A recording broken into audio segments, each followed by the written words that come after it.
If your Kohler toilet is broken like this, don't panic. This is an easy job. You don't even have to pull the tank. I'm going to show you exactly what you do. Start by turning water off to the toilet, and then go ahead and flush it to remove as much water from the tank as we can.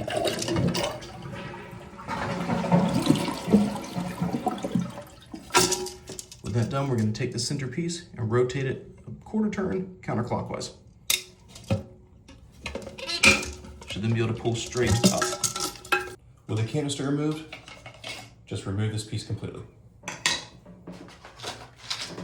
Now we've got a new one here. This is GP1229656. I'll have the link in the video description. Gonna open this up.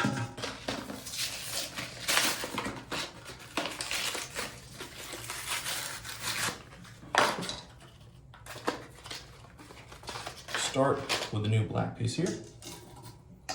Go ahead and put it through. I'm going to do it there. Now I'm going to go ahead and replace the flush valve washer as well while I'm here. This is a really good time to do so. I recommend you do the same, but it's not necessary if your problem is truly only to break. The washer is GP1059291. That'll be in the video description as well.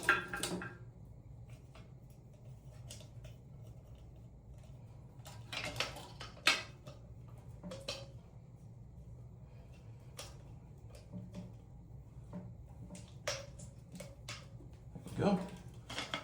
Now, we've got these little crosshair tabs.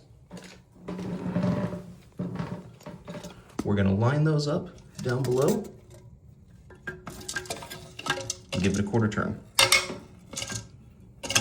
That's in there solid. Go ahead and move the system where the chain lines up nicely.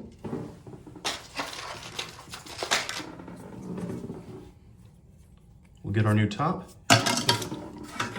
Drop it in the tank. We'll get our new top with a foam gasket. Set it in place, same thing. Give it a little turn, locks it in. Gonna go ahead and remove the old gasket. Just to make things easy on myself, I'm gonna take a razor knife and clip off the very end of the tube going into the existing top. You could pull it out if you so wanted. Pop it in place, and you're done. Put back together. Only tool we needed was this razor knife, which you could have probably made do without. Again, links will be in the video description. Thanks for watching.